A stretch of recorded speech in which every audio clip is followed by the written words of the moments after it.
Get started. Okay, Parsha Terumah, page 444. So Terumah's positioning, 444. Terumah's positioning is a bit strange. Okay? Terumah, which means donation, is all about the building of the Mishkan, of the tabernacle. The tabernacle was like a Beit HaMikdash, as we know it, as a temple that was there in the Midbar. It was a mobile unit. And eventually, we made our way, 40 years later, we made our way into the land of Israel. And there, the Mishkan was set up at different locations, at different times, until eventually it was established in Yerushalayim, in Jerusalem, as the Beit HaMikdash. But the vessels of the Mishkan were part of the Beit HaMikdash, of the temple in Jerusalem. That was the temple that was built by Shlomo HaMelech, by King Solomon. And the Aron, the ark, was the centerpiece of that Mishkan, of that Beit HaMikdash.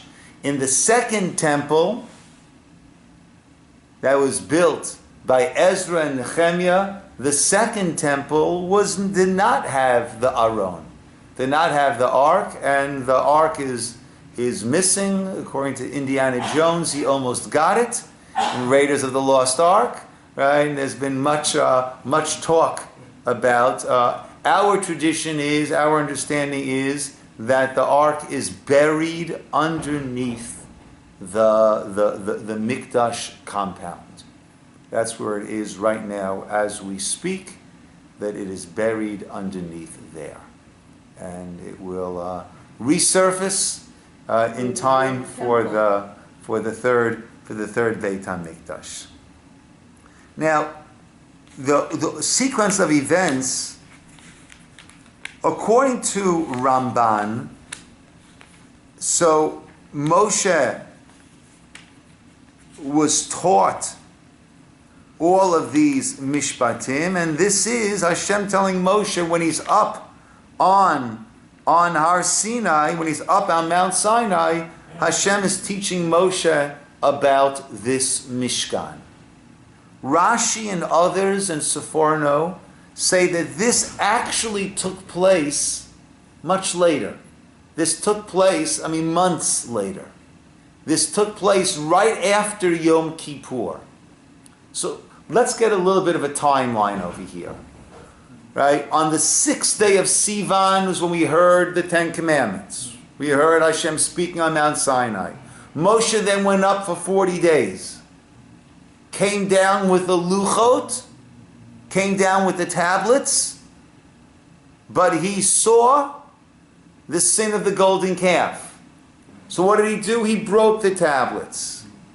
What date is that? That is the 17th day of Tammuz, which is a fast day in the summer, the start of what we call the 3 weeks. That was the date of the breaking of the luchot, of the tablets. That was also the date when the walls of Jerusalem were breached, leading to the destruction of the temple. 40 days later, Moshe, the first temple.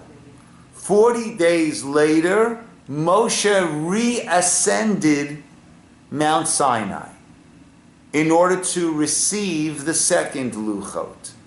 That was on the first day of the month of Elul. And that's the day that we start to blow shofar every day. Why are we blowing the shofar? Right? Well, to prepare us for the upcoming Rosh Hashanah, but also because in the time of Moshe, they blew the shofar then every day in order to keep count, because it was their miscount of the days of Moshe which led to their panic and led to their building their constructing the golden calf. So they blew the shofar every day. Moshe came down 40 days later with the message of forgiveness and the second luchot. And that date, 40 days after the start of Elul, is Yom Kippur. Yom Kippur, the day of forgiveness. According to Rashi, it was the day after Yom Kippur that Hashem told Moshe about the Mishkan. Because according to Rashi, according to the Seforno, this Mishkan was only necessary as a result of the sin of the golden calf. Had it not been for the sin of the golden calf, we would not have needed to have a physical location where God's presence would have been tangibly felt, but rather God's presence would have been tangibly felt everywhere. But because of our lowering level as a result of the sin of the golden calf, so now we needed to have a makom. We needed to have a place. Ramban disagrees. He says before that? Ramban says, and Ramban in general prefers to have everything going in order. Because according to Rashi, where should this have been? After the sin of the golden calf. After the second luchot. That's when this parsha should have been. Not beforehand. Right? Rashi says, Ein mukdam u'mu'uchar b'Torah, which means the Torah does not always follow a chronological order. It will always follow an order, but not necessarily a chronological order. Okay? And according to Ramban, no. Moshe's up on Mount Sinai. Moshe's taught all of these teachings, instructions, guides, directions for building the Mishkan. Okay? And this is something that is not connected in any way to the Chet HaEgel, to the sin of the golden calf. But rather, this was always meant to be a part of us. Ramban explains very beautifully, why is this so important? So it's very interesting. When we talk about holy places in Judaism, so list some holy places in Judaism. Hebron, good. That's where the Marat HaMachpelah, the tomb of the patriarchs, where the matriarchs, Adam and Eve, Adam and Chava are buried. That's a holy place that we have. Beit Lechem, okay, that's where we have Kever Rachel, where Rachel, the matriarch, is buried. Right? Yerushalayim, the Kotel, right? And the Kotel is not the holiest part, it's the area behind the Kotel. It's the temple area. Those are holy, holy places. How about Mount Sinai? Where is it, though? It's pretty holy. Mount Sinai. Why isn't that one of our holy places? It's not on the territory that was given to. Well, it was for a while. We conquered that in the 6-Day War. It still wasn't assigned by God to be our. We gave it back to Egypt as part of the Camp David Accords and the Egyptian peace agreement, right? But you're saying, Rachel, that it was not in Israel. Right. Well, let's ask another question. So why wasn't the Torah given to us in Israel? You would imagine the whole Sinai experience that should take place in Israel. Why didn't it take place in Israel? We were not ready to enter the land of Israel yet. Okay. Yeah. We were not yet ready. Perhaps we were not yet ready to enter the land of Israel. But they were given it earlier, so they can become ready. They can fight. Okay, so that would that would lift us up and bring us up to enter the land of Israel. Dov, what do you want to say? It's given in a place that no human being owns. Okay, so there is a teaching that was given in a midbar. The Torah needs to be given in a midbar. A midbar is a desolate wilderness, right? That it doesn't need any props about it, right? Okay. So it's not So multi-related. it seems that Har Sinai is clearly not a holy place for us because it's not the place, it's the message. It's what was, I look back with a lot of love and fondness to my wedding day. I don't feel a particular connection. My wife and I, Natalie and I, have never gone back to the wedding hall. There was a wedding hall. We had our wedding there Sunday. There's another one there on Monday. My brother got married there 7 weeks beforehand. Right? If the place is still standing, I don't know if it is. There have been thousands of weddings. Right? The place isn't what made the difference. It was the event. And we carry that event with us. Right? My wife still wears the ring that I gave her under the chuppah. Thank God. She's still wearing the ring. Right? So it's the event that we carry with us, not the location. So what was the event of Har Sinai? The giving of the Torah and the connection, the relationship that we forged with God. That's the event. So Ramban says the Mishkan was the way of wearing that ring, of carrying that event forward. Because at Har Sinai, we had this close connection with God. Every single person had this close connection with God. So therefore, the Mishkan, the tabernacle, became this mobile Har Sinai. This mobile Mount Sinai, in that we felt and had this close connection to God, to Hashem, as we were traveling through the Midbar. And then that was brought into the land of Israel, where this level, this connection could reach a whole new level. A level that it could not attain and cannot be attained outside the land of Israel. And that's why there are certain mitzvot that are only applicable in Israel because of that relationship that reaches its zenith when we are in Israel. But perhaps going back to what we said before, the Torah was not given to us in Israel lest we could make the mistake that if we are out of the land of Israel, then it's not for us.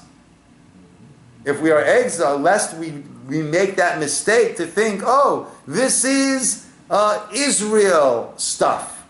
But outside the land of Israel? So no, we need to know that this is our relationship, our heritage, wherever we are. But Ramban says we needed this Mishkan not as a result of the sin of the golden calf, but this was an intrinsic part of who we were, who we are, to take that Mount Sinai experience and carry it with us. And therefore we are commanded to build a Mishkan. But the way that it's presented is very strange. Let's start off in Hebrew. Vaydaber Hashem leah bechavod. וידבר השם אל משה לאמור, דבר אל בני ישראל, ויקחו לי תרומה מאת כל איש אשר ידבנו ליבו תיקחו את תרומתי. וזאת התרומה אשר תיקחו מאיתן, זהב וכסף ונחושת, ותכלת וארגמן ותולעת שני ושש ועזים, ואורות אילים ואדמים ואורות חשים ועצי שתים, שמן למעות וסמים לשמן המשחה ולקשור את הסמים, אבני שוהם ואבני מילואים לאפוד ולחושן, ועשו לי מקדש ושכנתי בתוכם. Beautiful. Let's have that in English, please. Yeah, because I didn't understand anything. Tell me, where?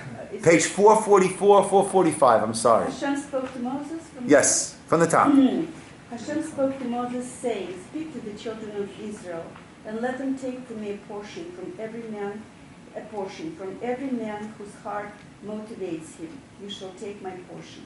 This is the portion that you shall take from them: gold, silver, and copper, and turquoise, purple and scarlet wool, linen and goat hair, red dyed ram skins, ashan skins, acacia wood, oil for illumination, spices for the anointing oil, and the aromatic incense, shoham stones and stones for the settings, for the ephod,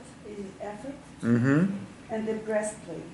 They shall make a sanctuary for me, so that I may dwell among them." Beautiful. Like That's it. Make a sanctuary for me, so that I wait, right? V'shachanti b'tocham, and I will dwell. It doesn't say b'tocho.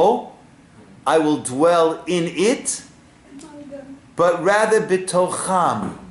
I will dwell amongst them, right? And we say b'toch, in the hearts, right, within each and every person.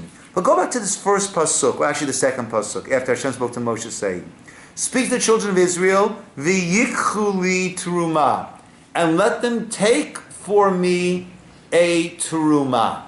What should it say? Give. Let them give a donation, not let them take a donation. So we've explained in the past that, the only thing that a person truly takes is what he gives. is that which he gives. Yeah. Right? That which we have is ours for as long as God will grant us life here on this earth. That which we give, that is an eternal credit for us. But it makes a spiritual thing. Correct. Right? Exactly.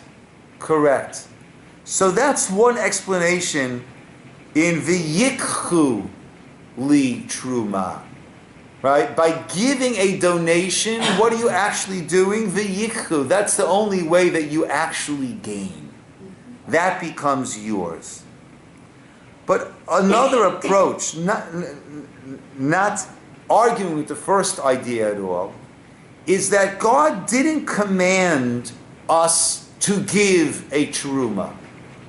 God commanded v'yikchu li truma, that there should be It's just water. a mabul, right? That there should be gabayim, right? People who will be in charge of accepting the donations that people give. So God's command was, have people there to accept and to collect the donations, as opposed to commanding people to give. Why? Why does Hashem not want to command us to give? Then it will not be voluntary, it will not be taking. Okay. It will not be gain and spiritual Okay. gain. Because the pasuk continues, Me'ei kol ish asher yidvenu libo. From every person, how did the English say it? Whose heart motivates. Nidivut leiv. That the heart wants to give. From him, tikchu et trumati. You can take my donation. So not from You know, everybody. I'm sorry? So not from everybody. From whoever wants. Whoever will. If you want to give, great. If you don't want to give, then you don't have the privilege of giving. Let's understand this a little bit further. I'm supporting my children. They've got a credit card. the bill comes to me. They swipe, I pay. They go and they buy me a present.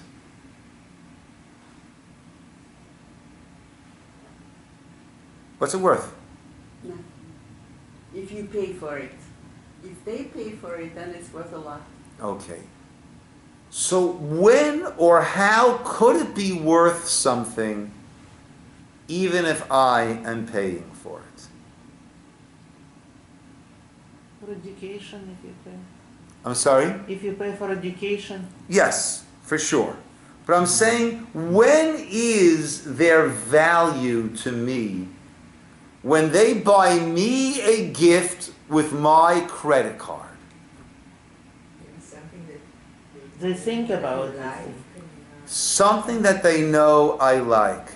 Something that they gave thought to. And respect. Respect. Love. Still, they should be cautious with your money. They should be cautious with my money. Not they, all our children. I Okay? had the same story. This is not a true story. My kids are not buying me gifts with my credit cards. Right? But still, they should have put an effort to give you a present. From their own. From their own. Okay. Let's say it's someone who cannot on their own. Then it's a different story. Okay? So now, if they feel, oh, it's Dad's birthday, I got to get him something. Right? So then that gift is really not worth all that much to me. I paid for it. They didn't want to get it. Right? They felt they had to. They got me another tie. Since I moved to California, I hardly ever wear ties anymore anyhow. Right? So, but if it's something that they want to do, and it's out of love, it's out of respect, and they gave thought, what would Dad really enjoy? Then already it takes on a different meaning. What can we possibly give to God? Everything is His. our dedication. I am His. Everything I have is His. What's valuable to us? Okay. So if I want to give that which is valuable to me, and I want to give that to God, that then has meaning, that then has value, that then has holiness.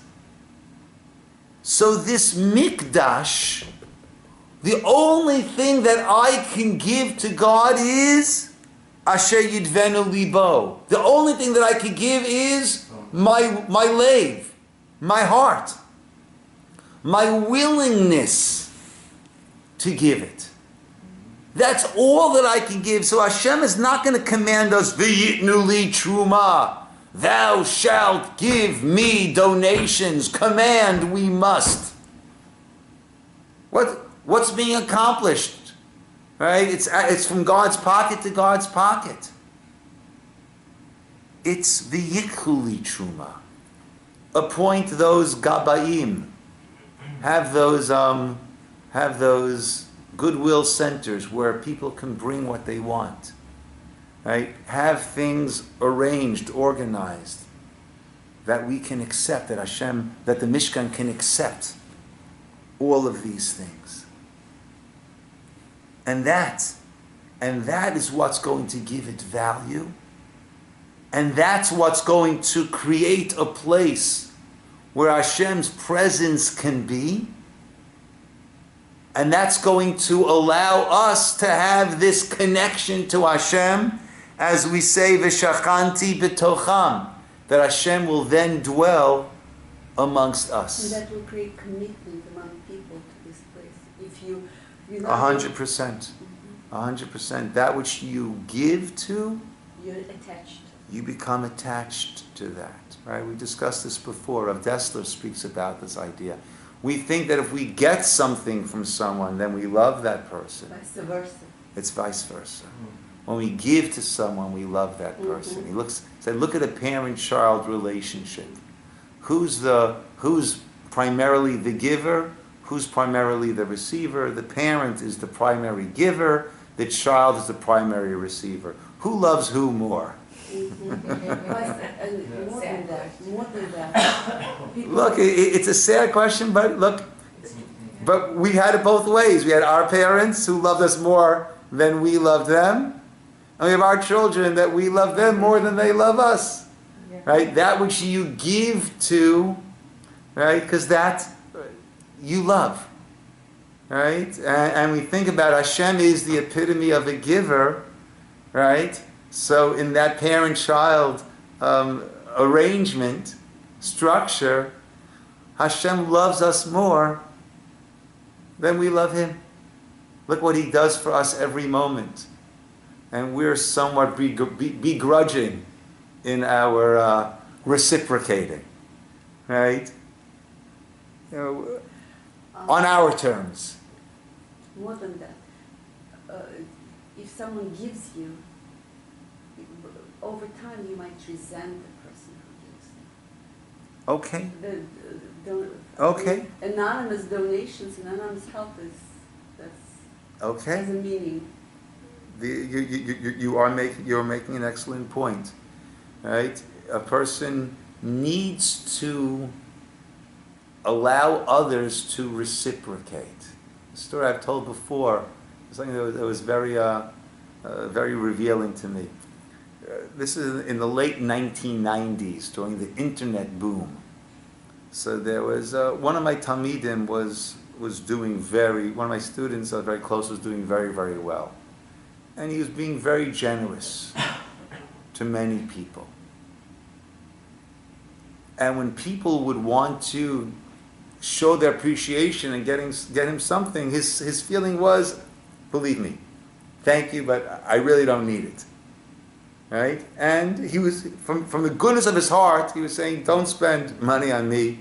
I'm doing very, very well. And, use your money for yourself. It's a mistake. And I told him, you're being cruel. You're being cruel. Right? The term a debt of gratitude. Right? Gratitude is a debt. Allow the person to reciprocate, to repay the debt. Allow the person to have their sense of dignity and self-respect. I receive and I give. Right? The Gemara in Nedarim has a term, lav kalba ana. I'm not a dog that just takes and takes and takes and takes. Yes. You have to? Dogs give too. I'm sorry? Dogs give back too. Yeah. Okay. Right? So we have to, yes, dogs are actually very, very warm in giving. Kelev, kelev. Right? Full of heart. Taking Right? puts you in the position of dependence. Yeah. You're losing your dependence. And Yeah. that's a very good. Yes. Yes. So over here, what Hashem wants us to do is to yidvenu libo. And that's in the giving of the Mishkan, and that's with everything that we do. That we do, right? The things that we do it with nedivut leiv. Do it with a good heart. Do it happily. Do it graciously. You're doing it. You're doing it, and either way you're doing it. So raise it up. Do it in a way that the person feels loved, feels respected, feels energized. Right? That's the nedivut leiv. And that's why when we talk about the Mishkan, this tabernacle, the very first kli, the first vessel that we speak about is the Aron, is the ark. Okay, let's take... Aron is the ark? Aron is an ark. Right? We have our Aron Kodesh, right? and there was the ark. They have a nice picture of it over here on page 447. Right, the Art Scroll has a nice picture. Right, we have the box itself, which actually was 3 boxes: gold, wood, gold. Okay, inside were the luchot, the tablets, and the shivrei luchot, and the broken tablets. And then there was the crown, the ze'er zahav saviv, and then there were the cheruvim. The cheruvim were these angel-like figures that were on top, that was on the kaporet, right, on the kaporet, which was the cover. Why would this aron be the very first of the kalim, the vessels of the Mishkan that's being discussed? This was the only one that was in the Holy of Holies. Right? There was an arrangement. Let me see, I have a good picture, hopefully. Not the picture I was hoping for. Was the second temple built the same way as the first one, or it was much more elaborate? The second temple was a bit less elaborate than the first temple.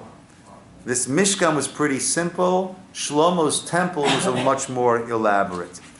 We had this, if this was the Mishkan, we had a curtain, yes, sort of, that's the whole courtyard. But if this is just the building, we have a curtain 2/3 of the way in, that parochet. Here is the Holy of Holies. The only one entering there was the Kohen Gadol, the high priest on Yom Kippur. The only thing that was in there was the Aron, was the ark.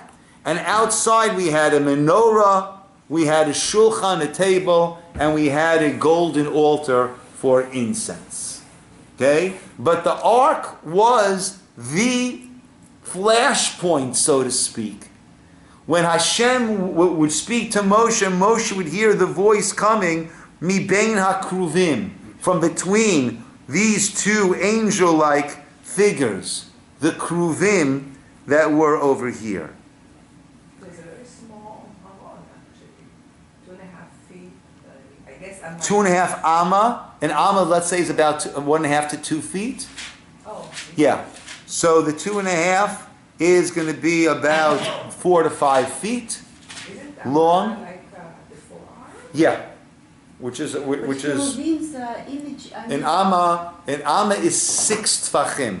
A tefach is the fist, right? And that halachically we say is, some opinions say 3, some say 4 inches. So 6 tfachim is an arm's length, right? Which is, some say 1.5 feet, some say 2 feet, right? Halachically. So that if we go with 2 feet, so it's 5 by 3 by 3, right? Not so small, not so big. Easy to carry. Hmm? Easy to carry. Somewhat easy to carry, because that had to be carried bakatef, on the shoulders, right? There were the poles, and that's how it was carried. It never went onto a wagon. This was always hand delivery, hand carried. Now there's some interesting things over here. These keruvim, The images of human images. Parsha, angel But images. still human faces. Yes. And we're supposed to... Right? And that's why by the commandments we're told, don't think that just like there are keruvim there, we could also make, Okay. right? But let's go into that a little bit. There are keruvim over here on the kaporet. What's kapot? The kaporet is the cover. Okay? So there were the 3 boxes. First of all, the 3 boxes, the wood, gold, wood, gold. Okay? And the Beit HaLevi offers a very beautiful explanation. Wood is organic. Wood is alive. It has the ability to grow. Okay? Then there's gold on the inside, gold on the outside. So he says a Talmid Chacham right? A scholar, a Torah person needs to have that aspect of gold, wood, gold, meaning always willing and able to grow, not set, stuck, who I am, what I am, that's it. Gold on the outside, gold on the inside, meaning one must present themselves in a respectable, dignified manner, but also must be gold on the inside, right? Tocho kibro is an expression the Gemara uses. The inside needs to be like the outside. You can't be, this wonderful, unfortunately you hear lots of situations of a person who's such a good, kind person, but in their house, right, with their family, with a spouse or with children, that they are tyrants, right? It's got to be tocho kibro, gold on the outside, gold on the inside. But then there's this cover, a separate unit cover, which is the cover and all hewn from this solid block of gold. You have the cover and you have the kruvim. We find the kruvim again. Right? The next item is the shulchan, is the table. You have a diagram of that on page 449. There's no kruvim over there. The next thing we have is the menorah, a diagram on page 451. No kruvim over there. But then, on page 452, 453, we don't have a diagram of it, but we have the covers of the tabernacle, the curtains that went over it. Right? Look at page 453, chapter 26, verse 1. You shall make the tabernacle of 10 curtains, linen twisted with turquoise, purple, and scarlet wool, with a woven design of, kruvim, shall you make them. So when it comes to the curtains that were draped over, like the roofing that were draped over the Mishkan, you have kruvim. And then we have the krashim, the uprights, the walls of the tabernacle. You have a picture of that on page 457. These are the uprights. And then we have on page 459, not a diagram, but we discuss the parochet, the partition that hung between the holy and the Holy of Holies. You shall make a partition of turquoise, purple, and scarlet wool, and linen twisted, a weaver's craft. He shall make it with a woven design of kruvim. So there are 3 places where we have these kruvim. What is similar about each of these places? We have the curtains on the outside of the Mishkan. We have the parochet, the partition hanging between the Holy of Holies and the Holy. And we have the parochet, the cover of the Aron. Is it maybe something to separate? Beautiful. Each one of these are separation. The curtains separate the outside world and the Mishkan.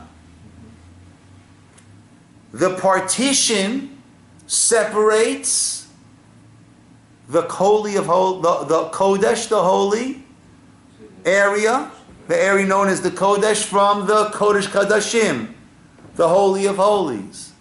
And the Parochet separates the Holy of Holies from the contents of the Aron, from the actual luchot, the God-written tablets.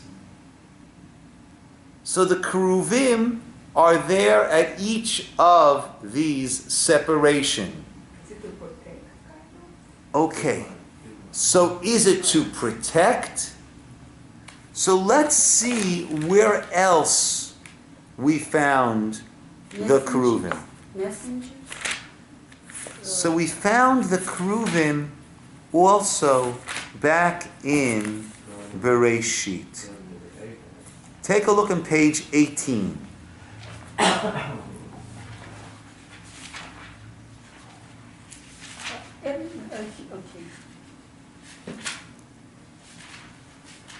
Let's go to verses 22 on page 18.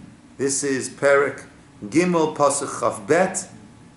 Right, in Bereshit, this is after they ate from the Eitz Hadat Tov V'Ra, the tree of knowledge of good and evil. And Hashem, God said, behold, man has become like the unique one among us, knowing good and bad. And now, lest he put forth his hand and take also of the tree of life, and eat and live forever. And we've mentioned before, that would have been a catastrophe. Because Adam and Chava were in Gan Eden on a level of connecting to God. Once they ate from the Eitz Hadat, they can no longer connect to God in that state. So now what needed to happen? There needs to be death and a separation of body and soul until the time of the resuscitation, when that person can again then connect to God. Otherwise, this would have locked us into this imperfect state forever. So Hashem, God, banished him from the Garden of Eden to work the soil from which he was taken. And having driven out the man, he stationed at the east of the Garden of Eden the Keruvim, and the flame of the ever-turning sword, Lishmor et derech eitz hachayim, to guard the way to the tree of life. So there was a certain connection to Hashem that was there in the Garden of Eden, which we had lost. And can no longer have. But when was that connection reinstated? At Har Sinai. We had this connection with Hashem in Gan Eden, the Garden of Eden. We lost that. And it was reinstated by Har Sinai. Then we lost it again as a result of the Chet HaEgel, the sin of the golden calf. According to Rashi and Sephorno, that's why we had the Mishkan, in order to re-establish that connection. According to Ramban, regardless of the Chet HaEgel, we wanted to take that Har Sinai, Gan Eden experience and have it with us constantly as this mobile Har Sinai. So what do we have? We have the Mishkan. So whereas before the Keruvim were there with a sword, an ever-turning sword, to keep us out from that place which was no longer the place that was proper for us, that was fitting for us to be. What did the Keruvim? They were there, lishmor et derech eitz hachayim, to guard the way of the Eitz HaChaim. Now, what role are the Keruvim playing? Regarding the Eitz HaChaim. Yes, but I don't know if they're guarding to keep us out, or if they are beckoning or directing us.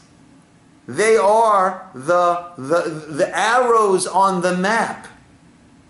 right? We were there to keep you out of keep you away from the Eitz HaChaim, but now there is another Eitz HaChaim. What do we say about the Torah? We sing it every Shabbat and we put the Torah back.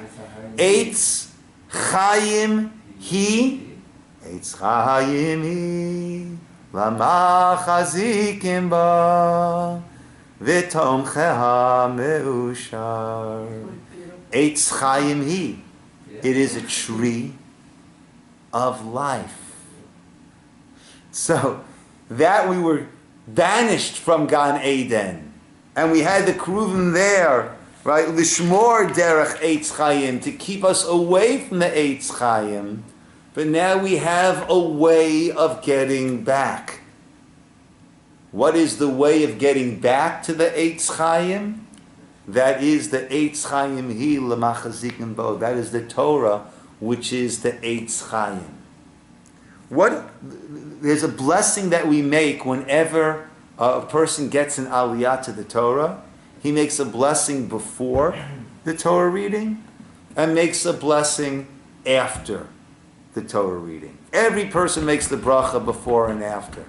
It's an interesting, the Gemara tells us how we got to that point. Originally the idea was a person makes the bracha, the first person makes a bracha before, and the last person makes a bracha afterwards.